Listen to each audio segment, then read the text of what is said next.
Hey, what's up and welcome back to another episode of the Esports Millionaires. Wow! Before we get started though, I would like to share with everybody my little plant baby.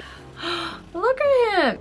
I'm terrible with plants because I overwater it. But get this little moss ball just sits in water forever. You just have to clean it like once a week. All set. Pretty soon I might be the... Oh god, I forgot words. I don't know.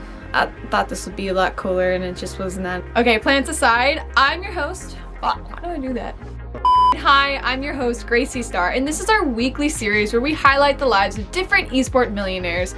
We've done Tyler 1, Tfue, Sinatra, and so many others, so be sure to check out our page if you're interested in following along. Some of you guys are probably a little done with the Valorant and Fortnite content. I know I've done quite a bit, but my knowledge of games is kind of limited, believe it or not. But fear not, for I'm entering uncharted territory today. And by that, I mean I'm just going to be talking about a game I know absolutely nothing about. I am terrified. Oh, but yeah, the game I know nothing about is actually CSGO. We all gotta step out of our comfort zones at some point in our life, right? Yeah, so today I'm doing that and trying to explain to you guys and myself what Counterstrike is, but more importantly, who one of the top Counterstrike players happens to be. But yeah, before we get started, if you guys aren't already following, go ahead and hit that like and subscribe below to keep up with us. So without further ado, let me introduce Marcelo David, otherwise known as Coldzera. Coldzera with the ace! They're trying to see if they can hunt him down. Oh my god! Coldzera! Unbelievable! He is the most consistent player in the world. Coldzera! What a transfer! He happens to have been one of the most successful CSGO players, but over the last couple years, things got a little rocky for him. Let's see where he began his journey. Born in October of 1994, Marcelo David never really had that natural raw talent for gaming that many young players exhibit today. Unlike some of the upcoming gamers who seem to just have this knack for competitive play, David was arguably the worst player in his friend group. Growing up with an older brother who loved to play Counterstrike, it was no surprise that David tried to get in on the action as well. Only problem was, despite his interest in gaming at a young age, his skills were a long way from where they are today. In fact, his older brother even reported that Marcelo was such a horrible player that they would relentlessly mock him. But it was all thanks to this brutal criticism that helped build one of the greatest CSGO players imaginable. For the next decade, Coldzera would spend his time grinding Counterstrike 24/7, hoping to overcome not just his brother, but his peers as well. Needless to say, the non-stop grinding of this FPS game paid off big time for Marcelo. Before the age of 18, he'd already assembled his own team that competed in multiple Counterstrike tournaments and found immense success. These competitions and a never-ending siege of skills were more than enough to start drawing in an audience on Twitch.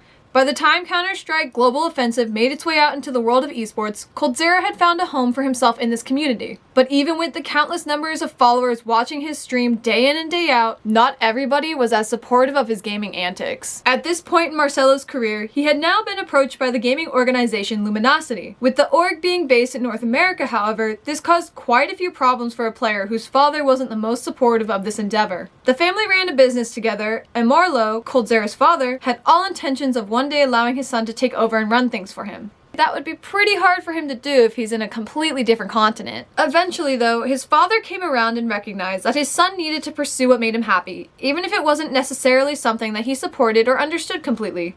After receiving his father's blessing to compete, the Counter-Strike player quickly became recognized as one of the league's top contenders.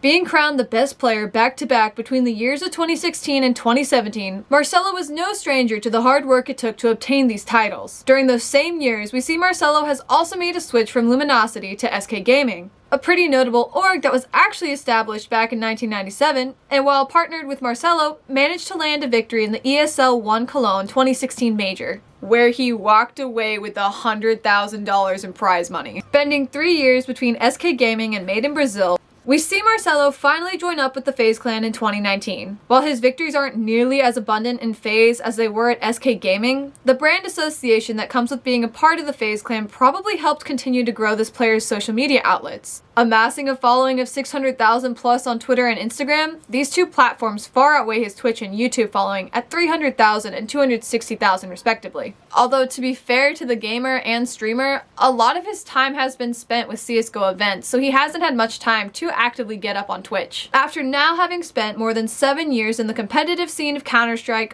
why don't we take a look into the finances of this successful CSGO player? Alrighty. A quick breakdown of esportsearnings.com shows us that Marcelo has made over $1 million in prize money. More than half of those earnings from prize money came from SK Gaming, where Coldzera pulled in over $530,000 from 43 different tournaments. He placed within the top 4 for the majority of the competitions, and he completed his time at SK with more than 12 first place spots. Luminosity Gaming and Made in Brazil are next on the list of prize pool winnings. While on Luminosity, Marcelo made close to $225,000 from tournaments and $166,000 on Made in Brazil. So far, his time spent with the Faze Clan has been the least lucrative in terms of cash prizes, as the gamer has only brought in $93,000. This at least was more than the whopping $216 in prize money that Marcelo made with his ragtag team Dexterity back in 2014 to 2015. Despite the success Coldzera found while on SK and even Made in Brazil, he seemed to have lost a bit of his magic touch upon shifting to the Faze Clan. While the Faze might have been cheated out of an excellent player, Marcelo definitely got a pretty good deal out of all this. Faze signed a $1 million contract with the player and have yet to experience the same level of play that Marcelo was at back in 2016. This also means he's sitting at about $2.02 million of total net worth prior to Twitch and YouTube engagements. However, I do believe most of his social media income probably comes from platforms like Twitter and Instagram from sponsored posts, just given the follower ratio between those two platforms and his YouTube and Twitch. From YouTube, Marcelo's yearly average pull from the platform seems to fluctuate quite a bit, with monthly earnings ranging between $33 to $540, most likely isn't making more than $6,000 max a year from YouTube. This average might have been greater during his golden era, but as of right now, Coldzera's YouTube just doesn't appear to be a main source of income. The same could be said for Twitch. At barely 300,000 followers on the platform, views and average concurrent viewership dropped significantly for the CSGO fanatic. And in fact, Twitch stats have absolutely no information on the player any date past December 2020. There's not even any information on subscriptions either, so I can't exactly give a thorough breakdown in good confidence of his Twitch income. I know it's not exactly a satisfying end, but for some gamers, their careers do come to a bittersweet conclusion. Marcelo's contract may have been enough for him to coast, but his competitive days appear to be more and more of a struggle for him. You do have to hand it to him though, starting out as one of the worst players out of all of his friends to becoming crowned the best CSGO player 2 years in a row. Even if he's not exactly living up to the hype he's built himself, Marcelo is still one of the most notable players in this community. I am absolutely certain that even if I played as often as he did, I wouldn't be nearly half as good as the average CSGO player. There's just something about my lack of reflex and slow reaction time that really hinders my progress in those type of games, you know? What are you doing? Literally boxed you, put you in the blender, you're literally free, you literally have 0 IQ.